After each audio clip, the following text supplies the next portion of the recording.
Namaste and good morning, everyone. Let's start the class with the prayers. Om Guru Brahma, Guru Vishnu, Guru Devo Maheshwara, Guru Sakshat Parbrahma, Tasmai Shri Guruve Namaha. Om Bhu Bhuvaswaha, Tatsavitra Varenayam, Bhargo Devasya Dhimahi, Dhiyo Yo Nah Prachodayat.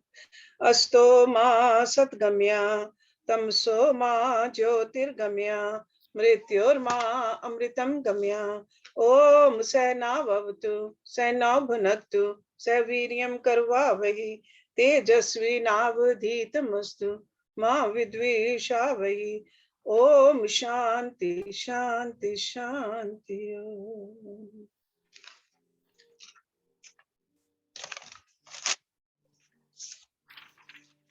In our Thursday classes, we are studying Kathopanishad, and we ended our class with verse number 8 from chapter 1 and section 3.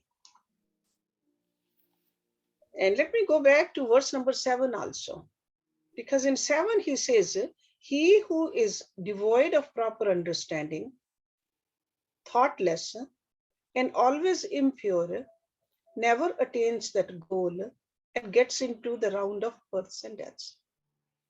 Okay, so he's emphasizing the qualities we need to cultivate in order to attain the goal of life, or I should say the ultimate purpose of life.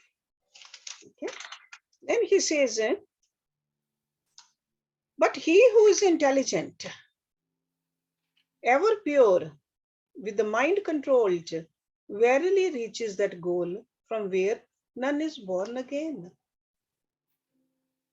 So looking at these verses, we know what we need to do. We need to cultivate more purity. We got to make sure that our mind is in our control, not the other way around. And we got to keep making our buddhi, the intellect, sharper and subtler. This is what we need to do. This is what sadhana is all about. So this is what we have discussed so far as of last week. So let's start the class with verse number 9 in this chapter. Vigyan sarthi yatuhu manaha pragahvan nara sa advana parm apnoti tat vishnu param padam. Vigyan sarthi, one who has intelligence for his charioteer. Okay, you remember last week when we talked about the analogy of the chariot? In the chariot, charioteer, the sarathi is the intellect. Okay? So in our own this personality, the intellect is the charioteer. Here too, one who, manaha, the mind, pragrahavan, that means well controlled. So in other words, well controlled reigns, because that is the mind. Nara, a person, a man. Sa means he, advanaha, of the journey. Parm, the end. Apnoti, attains. Tat means that. Vishnu, of Vishnu. Paramam, supreme. Padam, place or state. The person who has intelligence for his charioteer and the mind as the well-controlled reins, he attains the end of journey. That supreme place of Vishnu, the all-pervading Atma. Okay. So in the previous verse, he was telling us to control your horses. Now he's telling us, make sure that your mind and the intellect also, they should be under your control. If you want to attain the goal of this life. And goal of life is not coming back here again and again. That is the goal. Whenever we come back, that means we have failed. We did not pass. We did not attain that goal. So the individual who has allowed his indriyas, the senses, to function under the charge of his pure mind, and mind is under the control of that intellect, can reach the supreme destination. Supreme destination. In our life, ordinarily, we see we become careless. We get the instructions from our impure intellect. We run after the sense objects because our mind is uncontrolled. Uncontrolled mind means that we have vicious urges. We feel exhausted, weary, fatigued. This is the biography of an ordinary person in this world. That's why average person lives a life of unrest and disappointment.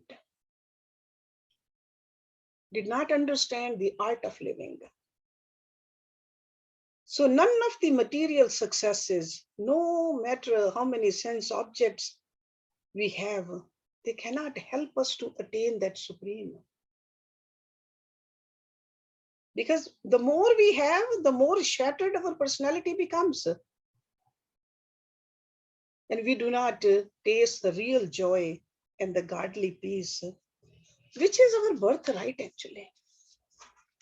Because that's what who we are. The fountain of bliss, joy. When we see a sage, a saint, a guru, even without any sense objects, housed under some tree, could be clothed in rags, rolling in dirt maybe, supremely happy and divinely peaceful. Where is that peace coming from? Where is that happiness coming from? From the real source. So contentment and inner joy can gurgle up from the heart of an individual only if he has trained his mind, senses, and the intellect properly. And that's what the sadhana we need to do. We got to bring more intelligence into our sadhana by keeping this ultimate goal in our mind. That's why he says the supreme goal is a place of Vishnu. Vishnu word over here means Paramatma. Okay, there are so many different words for God, whichever word suits you. But he is using the word Vishnu, supremehood. Now, next verse. Bhagavad Gita has exactly the same verse. And you are all familiar with this. Indriyebhya parahi artha, arthebhya cha param mana, manasa tu para buddhi, buddhe atmana, mahan para. Indriyebhya, then the senses. Para, superior. He means indeed artha, sense objects. Arthebhya, then the sense objects. Cha means and, param means superior. And superior means subtler, more pervasive. Mana, the mind. Manasaha, then the mind. Tu means again, para, superior. Buddhi, the intellect. Buddhe, then the intellect. Atma, the self. Mahan, the great. Para, beyond. Beyond the senses are the sense objects. Beyond the objects is the mind. Beyond the mind is the intellect. And beyond the intellect is the great self. So you can either call it beyond, or you can call it superior, or you can call it subtler. Whichever word makes sense to you. This mantra together with the following mantra, provides us a line of thinking which could pursue during our deep meditations and take our mind towards the immortal, eternal essence, which is the core of our existence. Because meditation is practiced so that we can know ourselves. So by remembering this, we can get to know who we are. But the very first part could be confusing. He says, subtler than the sense organs are the sense objects. Think about it. Because if we just superficially read it, you say, how can the objects be subtler than the senses?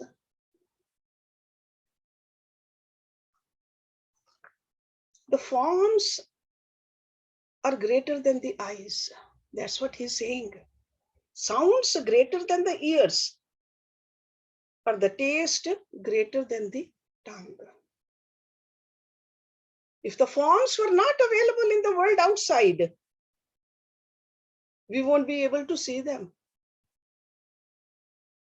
or assert their presence. It's almost like the president of the country,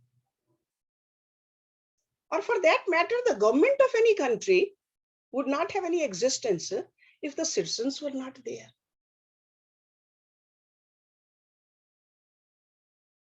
We think president has a higher power, government has a higher power, but because of the citizens. So the people of a country is the cause for the state or for the government of that country. So in the same sense, the sense objects are the causes for the sense organs. Cause is always subtler than its effect. That's what this mantra is telling us. So that's how when we look at this part, it's fully justified in explaining to us that beyond the sense organs lie the fields of the sense objects. Okay? And beyond the objects is the mind. And we all know mind is much more subtle than the causes of sense organs. When we disconnect our mind from the objects, they don't have any control over us. Mind is very subtle. But then beyond the mind is the intellect, he says. Because mind receives impulses sent by the sense organs and synthesizes them into one consolidated report, passes it to intellect. So decisiveness in our personality is done by the intellect. That intellect is the one which finally disposes of the report. These impulses which are being sent are checked up with the previous experiences. Previously, that fire, I sensed it was hot.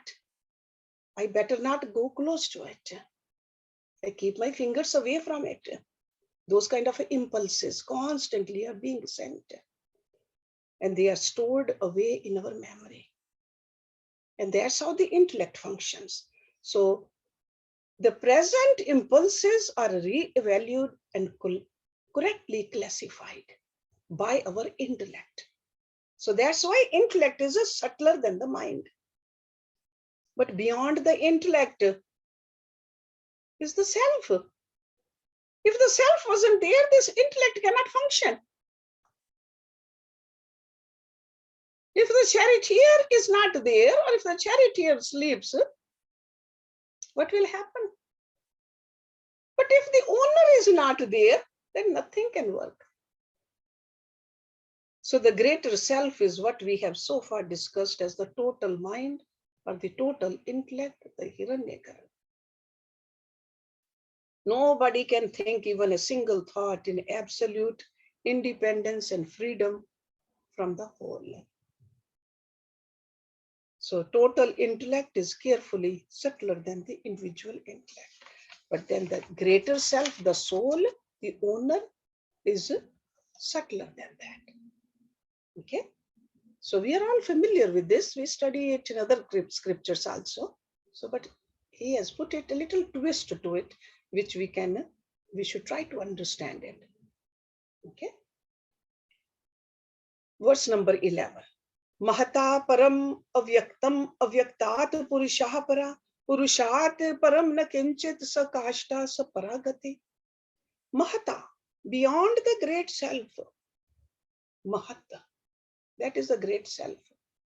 Param, superior. Avyaktam, the unmanifested.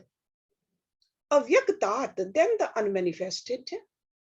Purushaha para. Purush is the soul. Para, superior. Purushat, then the Purush.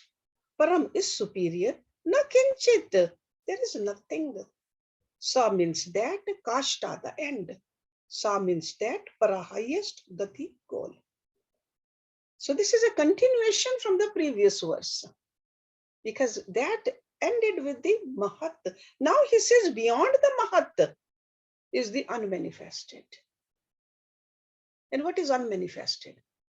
Unmanifested prakriti. When it's not manifested, it's called unmanifested. After pralaya, prakriti becomes unmanifested. It is still there. That's why prakriti is called eternal too. But it's unmanifested. So beyond the great mahat is the unmanifested. Beyond the unmanifested prakriti is the purush, the atma. Beyond the purush, there is nothing. That is the end. That is the highest goal. Okay. So this purush over here, he means not just one spark. It's like the whole, the Brahma. We are just part of that Brahma. And there's nothing beyond that. So subtler than the state called the unmanifest is the supreme, pure existence. And he called it Purush. So this is the subtlest of the subtlest factor, which is the supreme goal. And we need to attain that. We need to experience that. So it's like we find in degrees that the grossest are the sense organs. Beyond them are the sense objects. Still subtler is the mind. Beyond the mind is the intellect. Subtler than the intellect is the total intellect, Mahat. Yet subtler is the unmanifest, the avyakt, Prakriti, and the subtler than the unmanifest is the Purush. Okay? Beyond the Purush, there is nothing.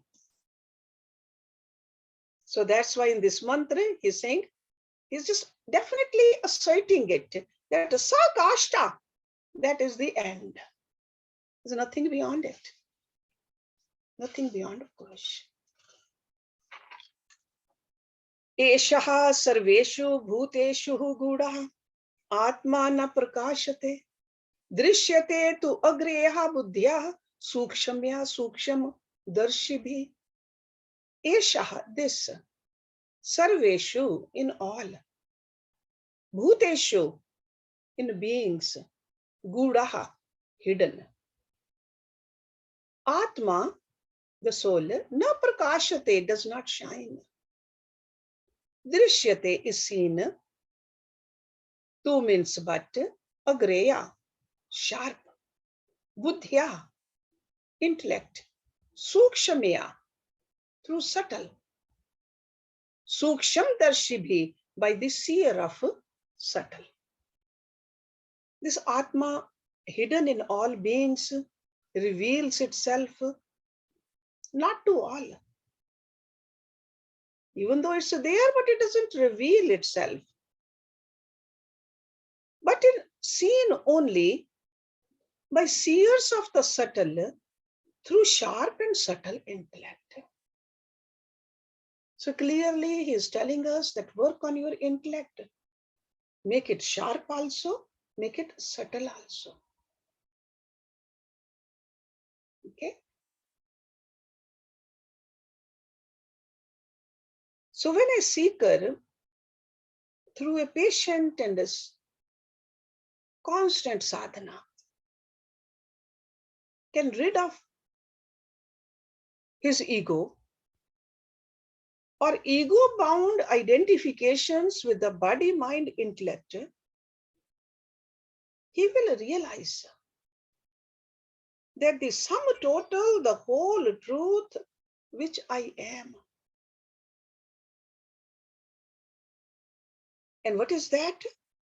The scriptures, they say, Pratyagatma Brahmekya Jnanam. The knowledge of the oneness of the innermost self with the total self. There is no difference between my Atma and the Atma in a bug. Atma in a plant. Atma anywhere. Oneness. Our practice should take us to that level. That is called subtle. Subtle. So secret self that lies concealed in all beings. It's concealed. So good. So the idea over here is implied that obviously the oneness of the inner individual self and the outer total self. So hidden in all beings. Atma, the very self of the individual, can never be hidden from us. It's not that it wants to stay hidden. Our own ignorance is hiding it. Sun doesn't want to hide. It's only the clouds in front of it doesn't let us see sun. So the same way the Atma is there. But the veil of the ignorance is so thick on us, we don't realize who we are. Thick walls of negativities, thick walls of delusion. And we don't see our own light. Our own egocentric instruments of cognition, feelings, understandings. We just don't see who we are. We don't even feel it. We don't pay any attention to it, that who we are. Only a seeker of truth, whose mind has calmed down from its agitations, restlessness, or sense indulgences, can approach the great mission of life in order to inquire all this. So that's why we got to have a restful mind. Only a restful mind will have a subtle enough intellect to see all this. But in order to have a restful mind, we got to control our senses. The horses. If the horses are not under our control, the mind cannot be controlled and the intellect cannot be sharp or subtle. Because we need all this to discover the Atma Tattva, even though Atma Tattva is who we are, but it's hidden from us. Then he says, Yachet Vak Manasihi Pragya, Tat Yachet Gyane Atmani, Gyanam Atmani Mahati Niyachet, Tat Yachet Shante Atmani. Beautiful verse. Yachet, merge or should merge. Vak, speech, the words. Manasi, in the mind. Pragya, the wise. Tat means that. Over here, that means the mind. Yachet should merge. Gyane Atmani, in the intellect or knowledge self. Gyanam, the intellect.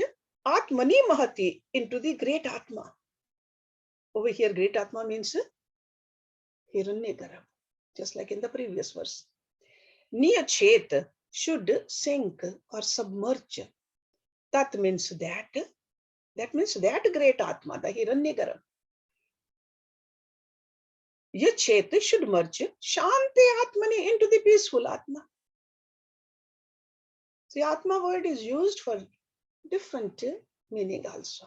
We often talk about it. Let the wise sink his speech into the mind, or merge the speech into the mind into the intellect, and the intellect into the great Atma, and the great Atma into the peaceful Atma.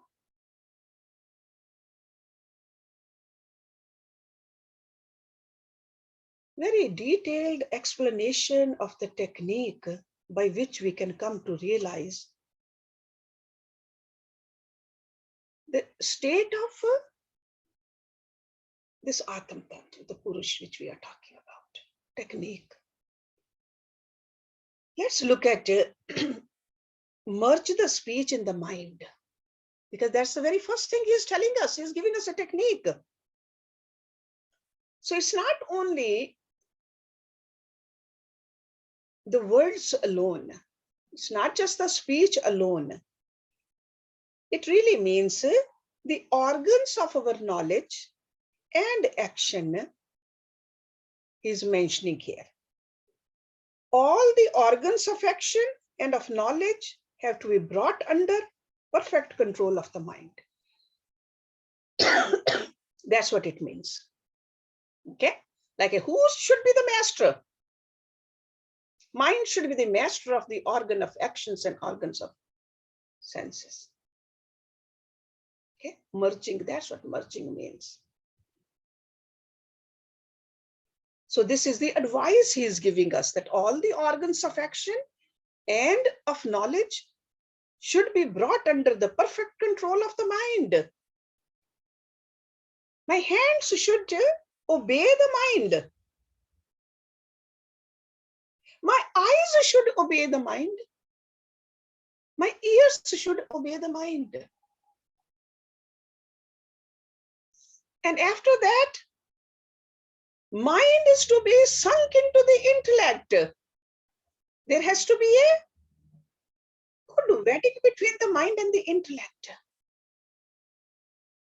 That means the mental tossings, doubts, desires, emotions, etc., are to be completely brought under the iron grip of the intellect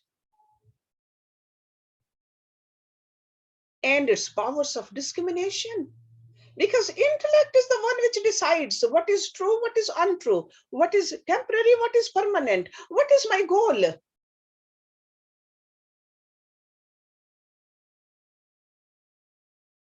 Okay, the question is asked, what is a great Atma and what is a peaceful Atma? Peaceful Atma is a Shuddh Buddh Atma, the soul which we are. Over here, he's using the word great Atma for the Hiranyagaram, the total mind and intellect. He's calling that Atma. Okay, it's not a soul, but it is like a Hiranyagaram. Okay, so the process he's giving us over here, so that we can lift our identification to the higher. We constantly identify ourselves with our body, with our mind, with our intellect. But he says, move it towards the higher. So that's why he said that merge, just make sure that your organs of action and organs of knowledge, they are under the control of the mind. And mind is under the control of the intellect. So when the mind is under the control of that higher intellect, what will happen? Mind will become restful. Okay, or we'll have to make the mind restful. We got to assert on our mind to bring some calmness to it. You got to listen to the higher. Whenever we have to listen to the higher, we are always quieter. Okay, so this is what he's telling us, the process. And again, he's telling us to sublimate the fundamental cause, the ignorance out of us, transcend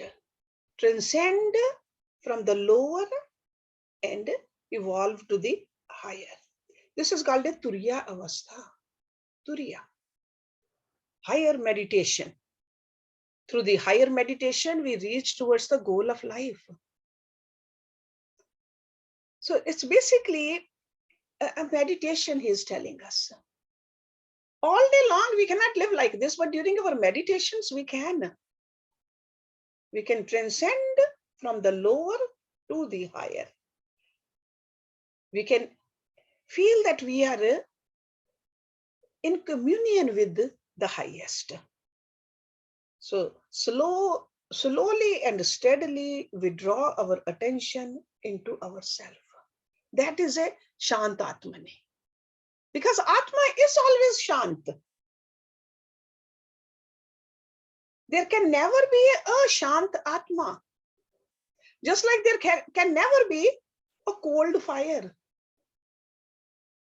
Fire is always hot.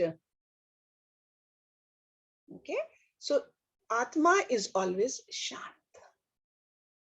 So that's why he used the word Shantehe Atmane. Okay, we need to learn how to dive deeper and deeper towards the central reality of the self. Then next verse, very part of it's so popular that even Swami Vivekananda used this part in order to awaken us so that we don't stay sleepingly. Utishta jagrat prapya viran nibodhat kshurasya dhara nishitaha duratyaha durgam patha tat kavya vadanti. Utishta, arise. Jagrat, awake. Prapya, having reached. Varan, the great teachers, the gurus. Nibodhat, learn. So that means learn or realize that Atma. Because that is the subject matter. We learn from a guru, the Atma. Kishurasya, of a razor. Dhara, edge. Nishitaha, sharp. Duratya, difficult to cross. Durgam, hard to tread. Patha, path. Tat means that. Kavya, the wise. Vadanti, say. He says, arise, awake. Having reached the great Guru, learn. Learn what? Realize that Atma.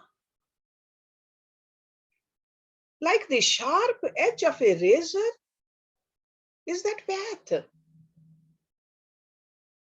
Difficult to cross and hard to tread. Thus say the wise.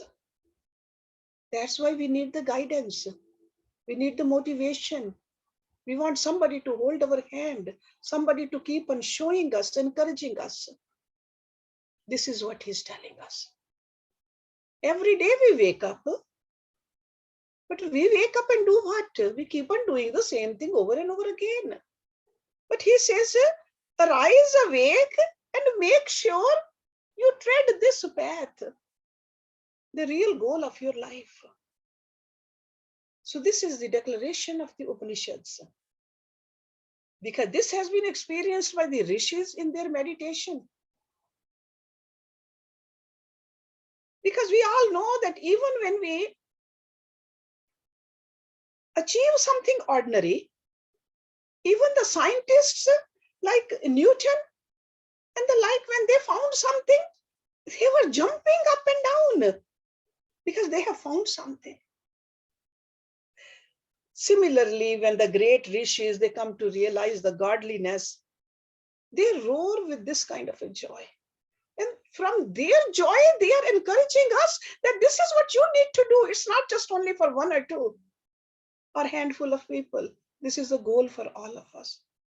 They are saying, follow the path, seek the truth until you reach and realize for yourself what the truth is. that you are, your Atam Tattva is Godhood. Got to realize that. So that's why this is a very famous call to all of us. Arise, awake. O man, arise and walk through the path shown to us by the rishis. We are not doing a favor to the rishis or to our gurus. They have done a favor to us. Sometimes we think if we are following a certain guru or reading a certain book, we are doing a favor to them. No, that's not how it is. They have done a favor to us. So walk the path, reach the glorious summit, and experience it by yourself. That you are not a limited, imperfect being. You are part of that whole. And this is called a Brahma Vidya. The subject, Brahma Vidya. That's why at the end of each chapter of Bhagavad Gita also, what is it said? Brahma Vidya. That's what Lord Krishna said, Brahma Vidya. Because sometimes we wonder, why should we have a guru? Okay. When we study Upanishads like this, then we understand the efficacy, the importance of having a guru in our life. Without the help of a master, we cannot achieve this. This is something which cannot see, something which is so subtle. So a life dedicated to perfect self-control, self-discipline, life of full awareness and all discrimination is not easy life. That's why we need somebody's guidance.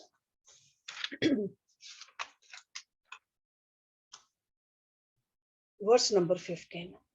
Ashabdam, asparsham, arupam, avyam, tatha arasam nityam, agandhvat yat, anadi anantam mahata param, dhruvam nichapye tat mrityu mukhat pramuchyet. Ashabdam, without sound. Asparsham, without touch. Arupam, without form.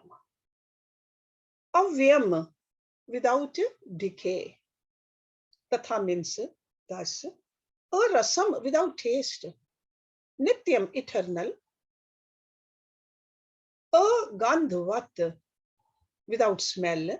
Cha means and. Yat means that which. Anadi anantam, without beginning or end. Mahataparam, beyond the Mahat. Dhruvam, changeless. Ni chapye, realized. Tat means that, Atma. Mrityu mukhat, from the jaws of death. Paramuchyet, is freed. He who has realized that Atma, which is without sound, without touch, without form, without decay, and also without taste, without smell, without beginning, and without end. Beyond the Mahat. Okay. This was the Hiranya Garab. Mahat. Eternal and unchanging, is freed from the jaws of death. You remember in the beginning, the Nachiketa, the young boy, his question was, he asked for this third boon, which Lord of Death promised him to give. He wanted to know whether there was really an existence after death or not. So all of this is to answer that question. And Lord of Death refuses to give him a direct reply like yes or no. Okay. Because yes and no answer will be a parliamentary answer. That's not sufficient to answer a question like this, or to give a boon like this. Because question was definitely sincere, correct. So the answer had to be to the same quality. If the Lord of Death were to say that there is no life after death, he would certainly be telling a lie.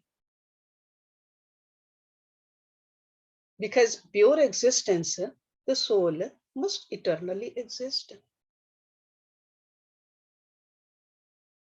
And if on the other hand, the Lord of Death were to answer that there was existence after death, again, who would be false? He would be wrong scientifically.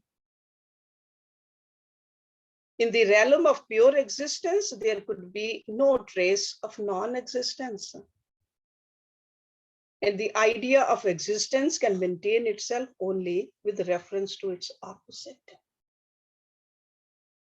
namely non-existence. So that's why he could not answer like that. He didn't want to answer like that. So even though Lord of Death is not directly answering his disciple, the answer is there in his words for the wise people. So in other words, to really understand this answer, we got to have wisdom in our intellect. So this intellect has to be so subtle that we can grasp the answer intuitively. So this mantra which we are studying right now, mantra number 15, is explaining the true nature of the self in its absolute state of perfection. And he's using the terms in the language so that we can explain it. And then later on, we can experience it also. When our own intellect is sharp enough, subtle enough, mind is calm enough. So this in this mantra, we have the Atma explained to us in its transcendental glory, in the language of negation. That's why he says, a shabad, a sparish, a roop, a ras, a gandha, negation. This is the only method available for the science of truth to explain itself in the terms of finite language. Okay? Negating the properties of matter, because that's what he's doing. Sound, touch, form, taste, and smell. This Upanishad is indicating that our sense organs cannot perceive truth as such. Dhruvam, it is quite clear how pure consciousness, the self, is. It's ever changeless. Prakriti changes, Purush does not change, ever.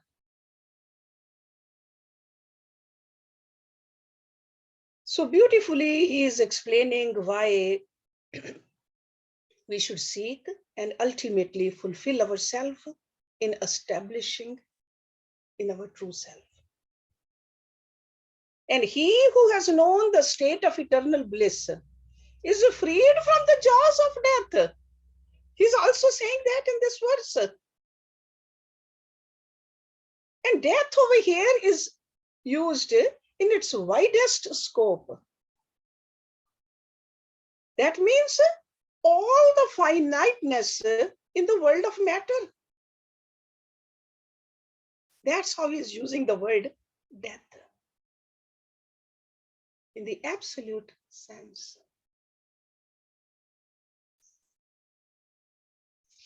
Let's end the class. A couple of verses left, but we'll pick up from here next week.